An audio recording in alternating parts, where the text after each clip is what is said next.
Hello friends, good morning, good evening, good afternoon. Welcome back on our online platform science with A B Sharma.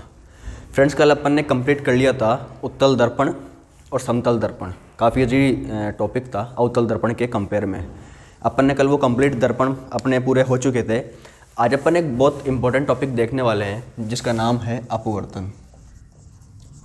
क्या नाम है? अपवर्तन या refraction. अपवर्तन या रिफ्रैक्शन। अपवर्तन सबसे पहले होता क्या है, अपने को ये चीज़ समझने के पहले अपने को एक चीज़ समझनी पड़ेगी कि सर जो अपवर्तन होता है वो तब ही पॉसिबल है जब कितने माध्यम हो, कम से कम दो माध्यम। कम से कम दो माध्यमों की आवश्यकता होगी तब ही अपवर्तन पॉसिबल होगा।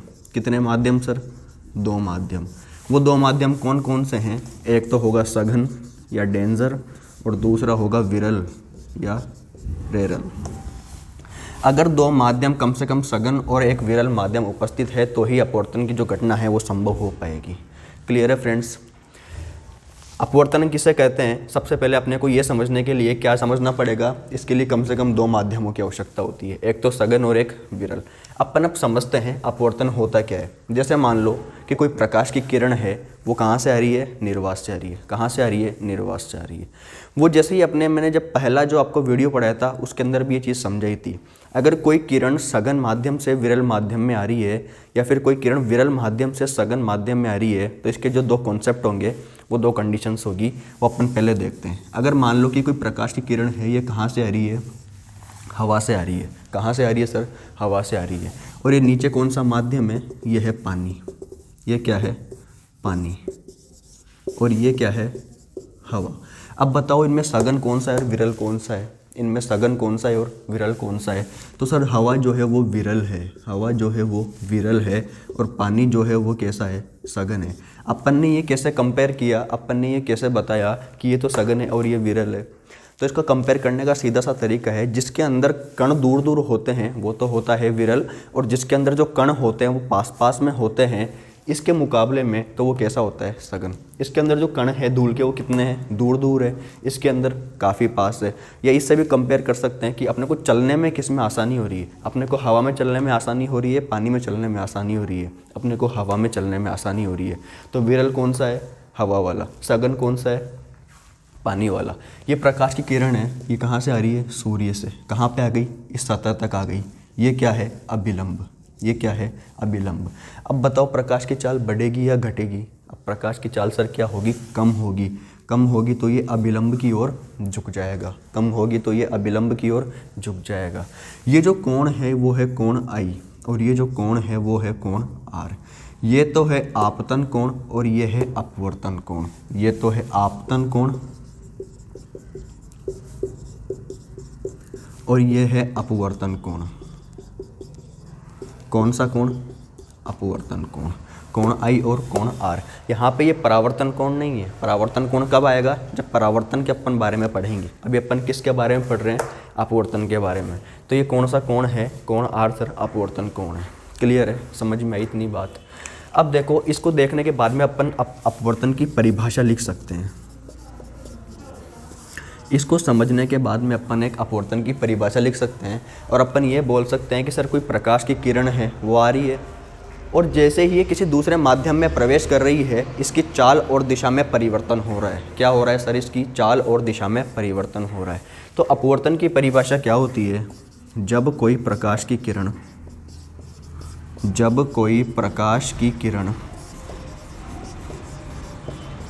किसी एक माध्यम से दूसरे माध्यम में प्रवेश करती है, किसी एक माध्यम से दूसरे माध्यम में प्रवेश करती है।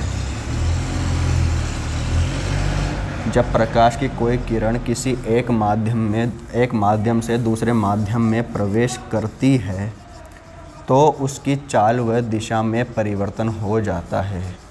तो उसकी चाल व दिशा में परिवर्तन हो जाता है।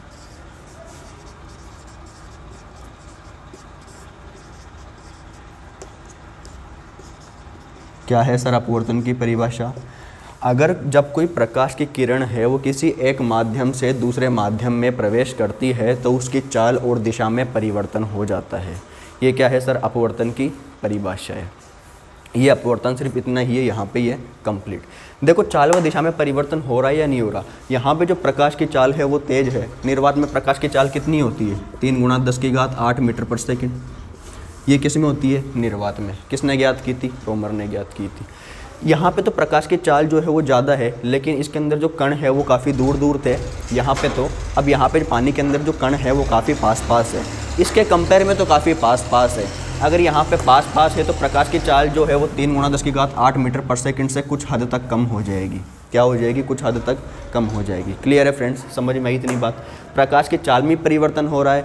चाल में जैसा ही परिवर्तन हो रहा है, देखो अगर ये इसी लैंग्वेज से या अपनी जो स्पीड है, अगर ये इसी स्पीड से चलती तो जो प्रकाश की चाल थी और दिशा थी वो ये होनी चाहिए थी, लेकिन ये थोड़ी अभिलंब की ओर झुक रही है। इसका मतलब इसकी दिशा में भी परिवर्तन हो रहा है। क्या हो रहा है? इसकी दिशा में भी परिवर्तन हो रहा है।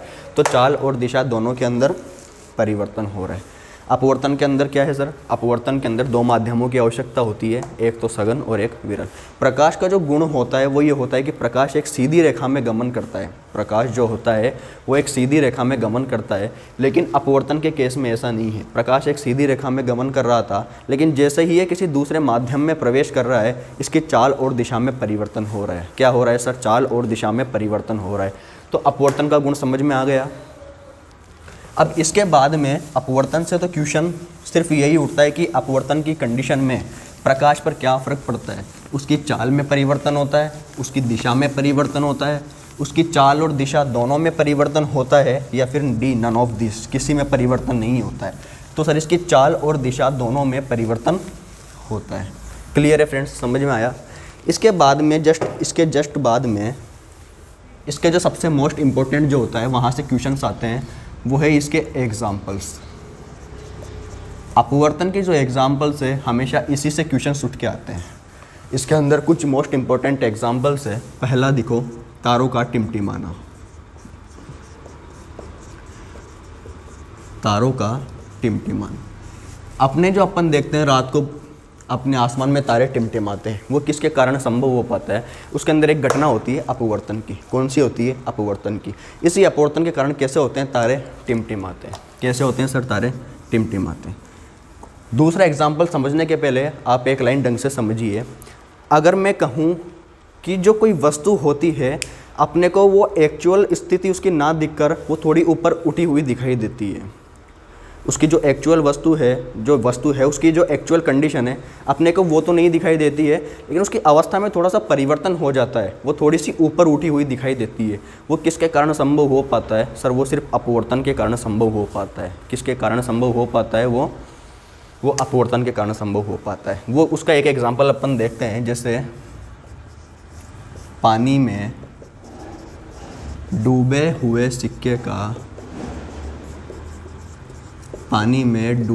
सिक्के का ऊपर उठा हुआ दिखाई देना।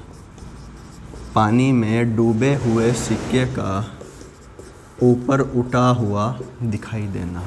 ये जो पानी के अंदर जो सिक्का डूबा हुआ होता है, मैंने अभी आपको कहा कि जो उसकी एक्चुअल अवस्था है वो ना दिखकर उसकी परिवर्तनशील अवस्था दिखती है। जैसे जो पानी का सिक्का है वो है तो वहाँ पे पेंदे के अंदर ही, लेकिन अपने को लगता है कि वो थोड़ा सा ऊपर है, अपने काफ़ी नज़दीक है, जबकि एक्चुअल में ऐसा होता नहीं है। क्यों नहीं होता है?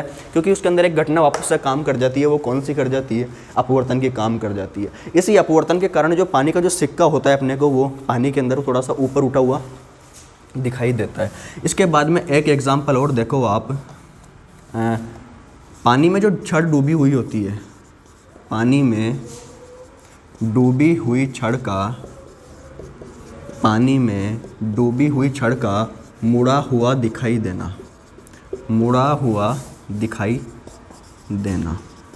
जो पानी के अंदर जो छड़ होती है ये अपने को थोड़ी मुड़ी हुई दिखाई देती है। कैसी दिखाई देती है? थोड़ी मुड़ी हुई दिखाई देती है। एक्चुअल में वो होती तो सीधी है, ये सिर्फ अपने को ऐसा आभास होता है कि जो छड़ है वो थोड़ी मुड़ी हुई दिखाई दे रही है।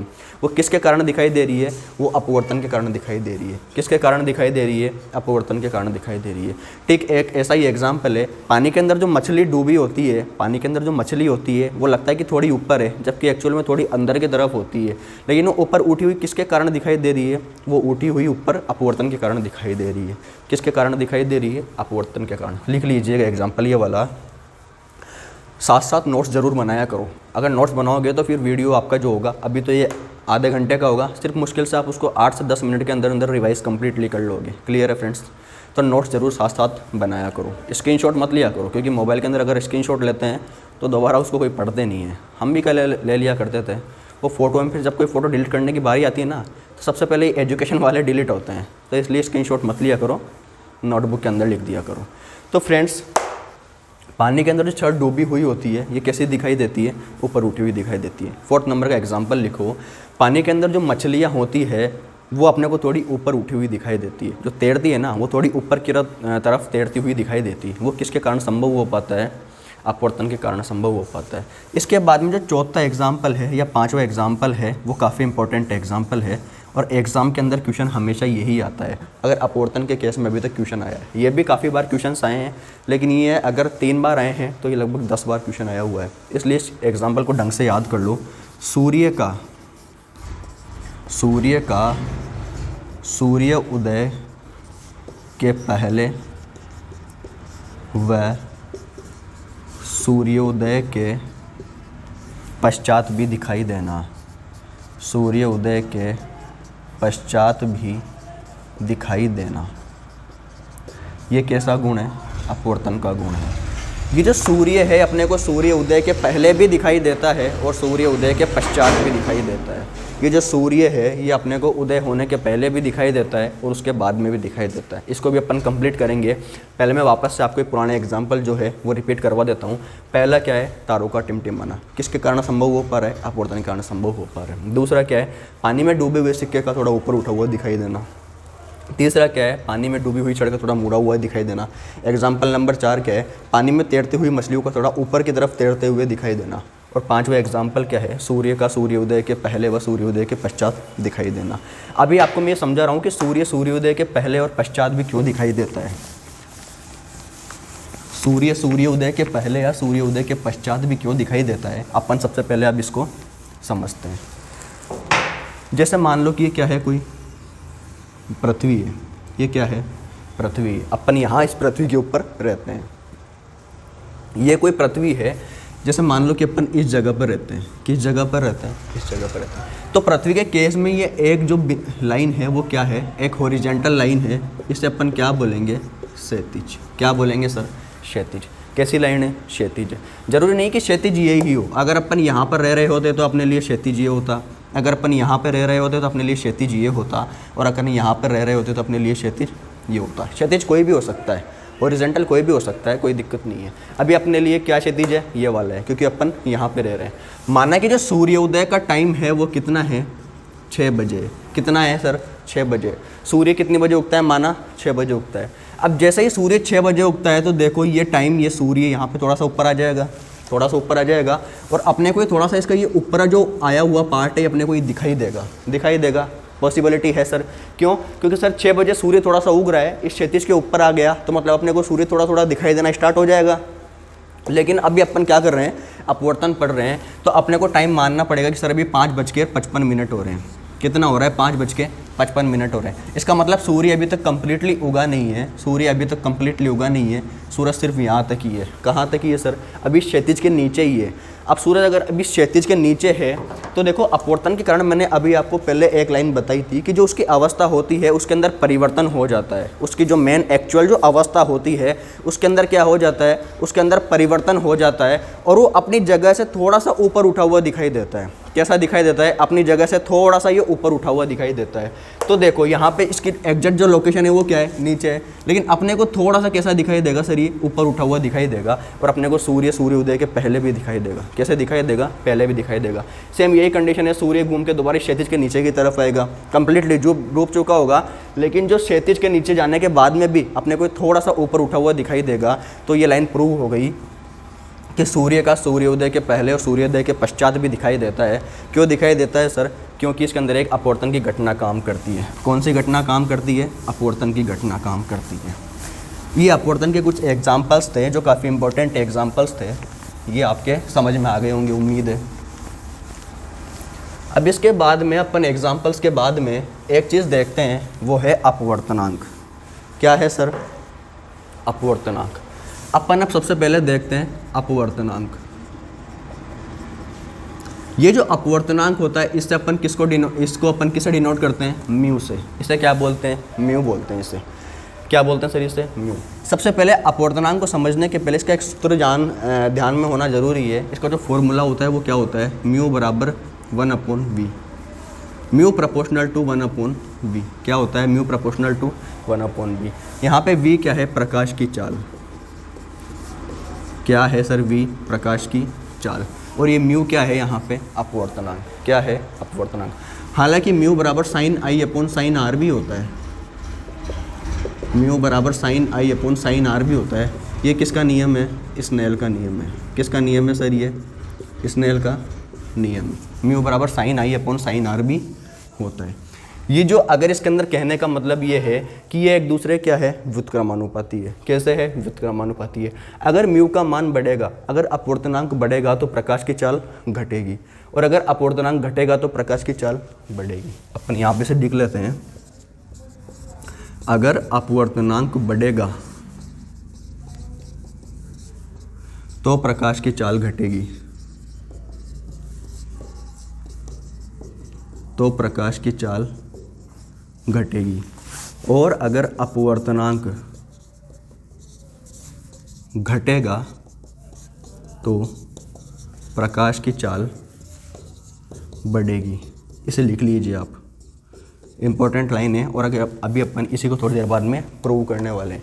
अगर अपवर्तनांक बढ़ेगा तो प्रकाश की चाल घटेगी, और अगर अपवर्तनांक घटेगा तो प्रकाश की चाल बढ़ेगी। क्यों, क्योंकि ये सर एक दूसरे के व्युत्क्रमानुपाती है। कैसे है, व्युत्क्रमानुपाती है।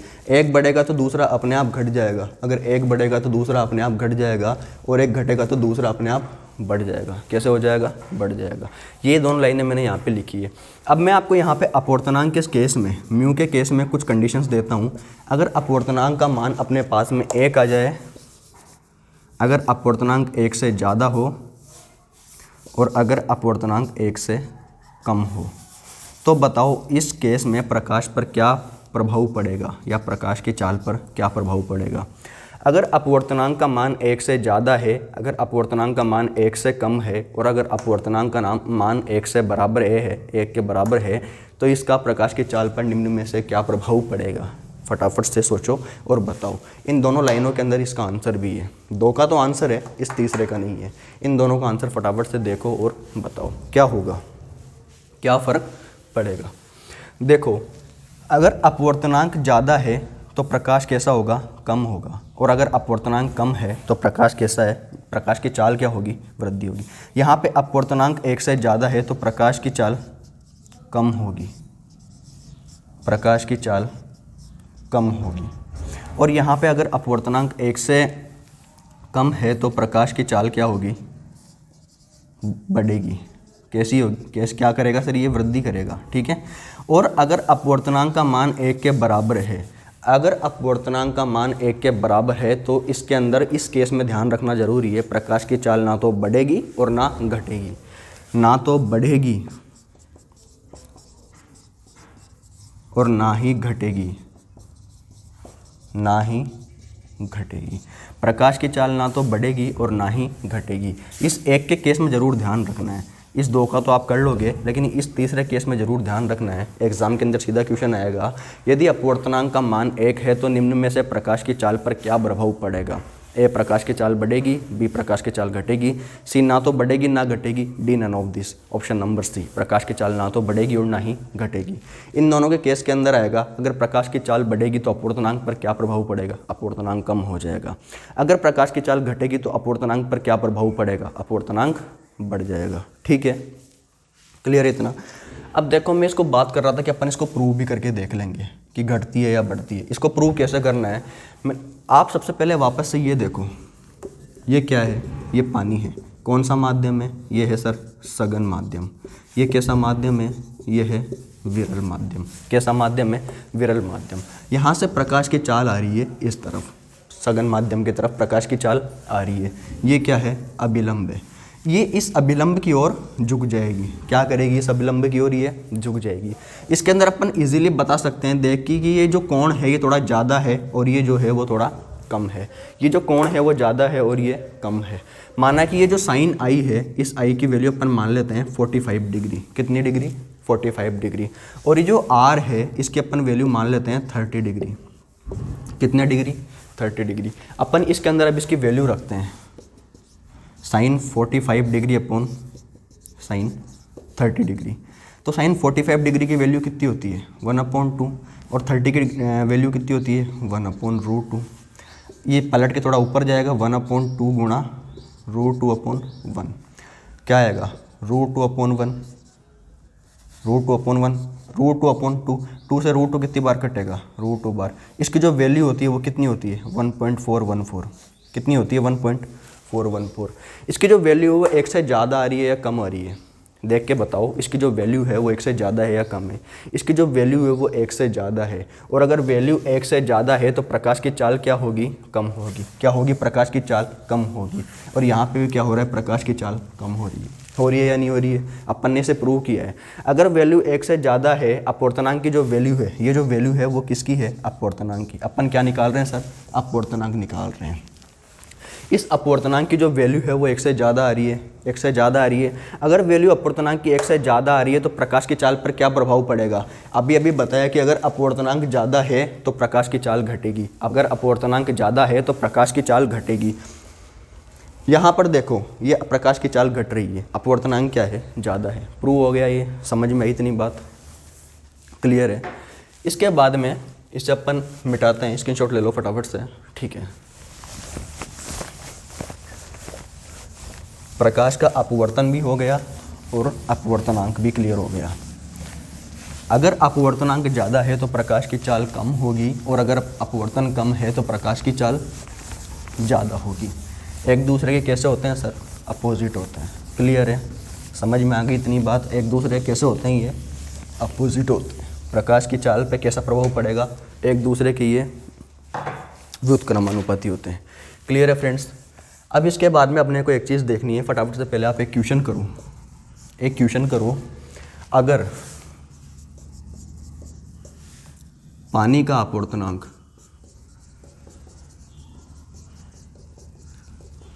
अगर पानी का अपवर्तनांक 1.40 है, अगर पारे का अपवर्तनांक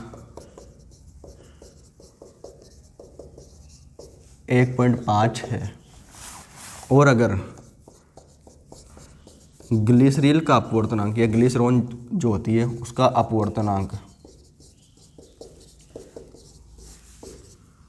1.3 है, 1.3 है, तो बताओ सबसे जो प्रकाश की चाल है वो सबसे कम किस में होगी और सबसे अधिक किस में होगी? क्या बताना है? प्रकाश की चाल बताओ। प्रकाश की चाल बताओ। कैसी बतानी है?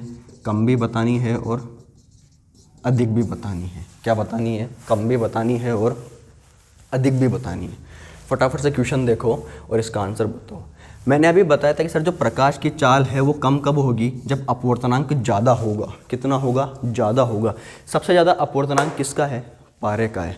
अब यहाँ पे कुछ लोग ये कन्फ्यूज हो जाएंगे कि सर ये जो 1.5 है, ये जो 1.5 है ये 1.40 से कम है। हालांकि ये बेसिक क्वेश्चन से सभी को आता होगा, लेकिन कुछ स्टूडेंट्स कंफ्यूज इसमें होने ही है। एक चीज़ ध्यान रखना, पॉइंट के बाद अगर 5 आ रहा है तो उसके बाद में अपने को इसको 0 भी लगाना होगा। क्या लगाना होगा? 0 भी लगाना होगा। अब आप इजीली बता दोगे कि सबसे ज़्यादा तो कौन सा है और सबसे कम कौन सा है। अब बताओ सबसे ज़्यादा अपवर्तनांक किसका है? पारे का है। तो प्रकाश की चाल सबसे कम किस में होगी?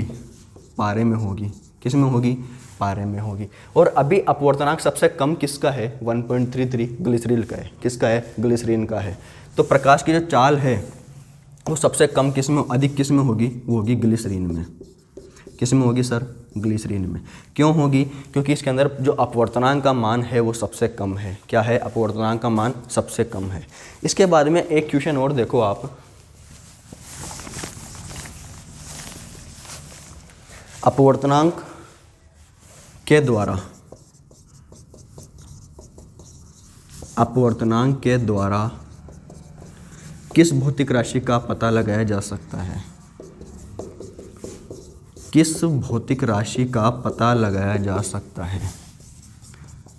किस भौतिक राशि का पता लगाया जा सकता है? ऑप्शन में अपने मुंह से रिपीट कर रहा हूँ, इसे आप सुन लीजिएगा। अपवर्तनांक के द्वारा किस भौतिक राशि का पता लगाया जा सकता है? पहला आवृत्ति, दूसरा तरंग दैर्घ्य, सी प्रकाश की चाल और चौथा है प्रकाश, नन ऑफ दिस, इनमें से कोई नहीं। अब बताओ किसका पता लगाया जा सकता है, प्रकाश की चाल, प्रकाश की तरंग दैर्घ्य, प्रकाश की आवृत्ति या none of this. Sir option number है, प्रकाश की चाल का पता लगाया जा सकता है। अपन इतनी देर से यही तो पढ़ रहे हैं कि प्रकाश की चाल किस में कम होती है और किस में ज़्यादा होती है, अपन यही तो पढ़ रहे हैं। तो प्रकाश की चाल का पता लगाया जा सकता है किसके द्वारा, अपवर्तनांक के द्वारा। अपवर्तनांक और प्रकाश की चाल में क्या संबंध है, तो सर म्यू बराबर 1/c, mu proportional to 1/c या 1/v। सी भी प्रकाश की चाल ही होती है और वी भी प्रकाश की चाल ही होती है। ठीक है फ्रेंड्स, क्लियर है। प्रकाश की चाल निर्वात में कितनी होती है, 3 × 10⁸ मीटर पर सेकंड, ये ध्यान रखना है। निर्वात में सबसे ज़्यादा भी होती है, कितनी होती है, 3 × 10⁸ मीटर पर सेकंड। क्लियर है।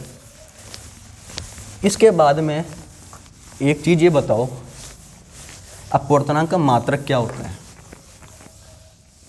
अपवर्तनांक का मात्रक क्या होता है, ये आप मुझे बताओ।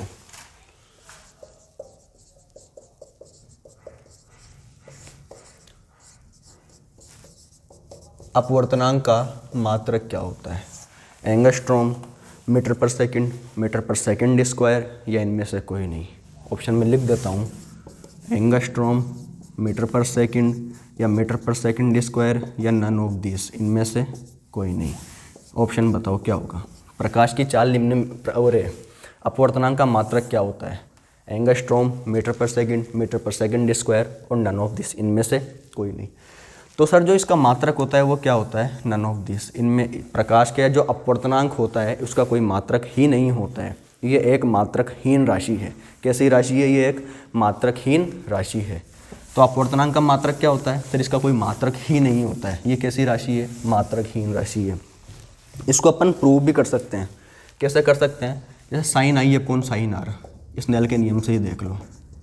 साइन आई अपॉन साइन आर, साइन का जो इसका जो मात्रक होता है वो क्या होता है, रेडियन, म्यू बराबर, तो इसका भी क्या होगा, रेडियन, रेडियन से रेडियन कट जाएगा, क्या आएगा, कुछ नहीं।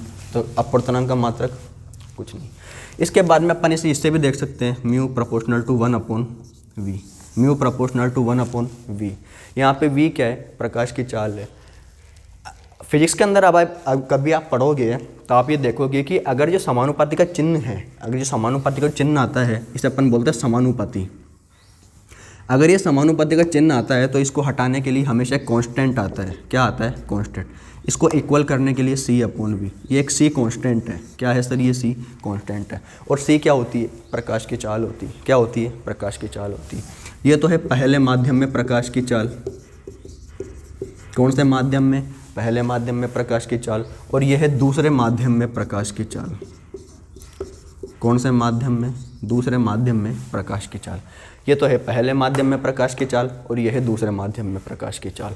इसका जो मात्रक है वो क्या होगा, मीटर पर सेकंड, और इसका भी क्या होगा, मीटर पर सेकंड। मीटर पर सेकंड से मीटर पर सेकंड कट जाएगा, क्या आएगा, कुछ नहीं। क्या आएगा सर, कुछ नहीं। इसके अंदर भी अपन बता सकते हैं कि जो म्यू है, इस अपवर्तनांक है, इसका मात्रक नहीं होता है। इसके द्वारा भी अपन बता सकते हैं, साइन के द्वारा भी, स्नेल के नियम के द्वारा भी, कि अपवर्तनांक का कोई मात्रक नहीं होता है। दोनों से अपन ये क्लियर कर सकते हैं। क्या कह सकते हैं सर, अपवर्तनांक एक मात्रकहीन राशि है। क्लियर है फ्रेंड्स, इतना आज के लिए बस इतना ही काफ़ी है। कल अपन पढ़ेंगे पूर्ण आंतरिक परावर्तन। अपवर्तन सिर्फ इतना ही था जो था, मैंने आपको बता दिया है। फ्रेंड्स, अगर वीडियो अच्छा लगे तो प्लीज़ को लाइक, शेयर एंड सब्सक्राइब जरूर कीजिए। और अगर आपको कोई दिक्कत है किसी भी प्रॉब्लम से, चैप्टर से रिलेटेड, तो आपके नीचे एक पट्टी चल रही होगी, आप उसके अंदर भी मेरा कॉन्टैक्ट नंबर देख सकते हैं और मुझे आप व्हाट्सअप कर सकते हैं अपनी प्रॉब्लम्स। अगर आप वो भी नहीं करें तो आप कमेंट बॉक्स के अंदर कमेंट कर सकते हैं कि सर हाँ, मुझे एक क्वेश्चन में डाउट है। मैं जब कमेंट पढ़ूंगा तो मैं इसे एक वीडियो के थ्रू आपको जितने भी क्वेश्चन इकट्ठे होंगे उन सभी क्वेश्चंस को मैं एक दिन वीडियो के थ्रू यहाँ पे कंप्लीटली सॉल्व करवा दूंगा। ठीक है फ्रेंड्स, और अगर वीडियो अच्छा लगे तो please like, share and subscribe जरूर कीजिए और मेरी भी हेल्प कीजिए और मुझे भी सपोर्ट कीजिए। क्लियर है फ्रेंड्स, आपके लिए मैं ऐसे ही अच्छे अच्छे वीडियोज़ लाता रहूँगा। और आपके साइंस की जो प्रॉब्लम है, किसी को साइंस समझ में नहीं आती, बिल्कुल जीरो से लेके अपन एक अच्छे लेवल तक चलेंगे, हाई लेवल तक चलेंगे। कोई दिक्कत आपको साइंस के अंदर बिल्कुल भी नहीं होने वाली है। तो please friends, support me, like, share and subscribe my video, और मिलते हैं आप अपने नेक्स्ट टॉपिक के साथ में। ठीक है फ्रेंड्स।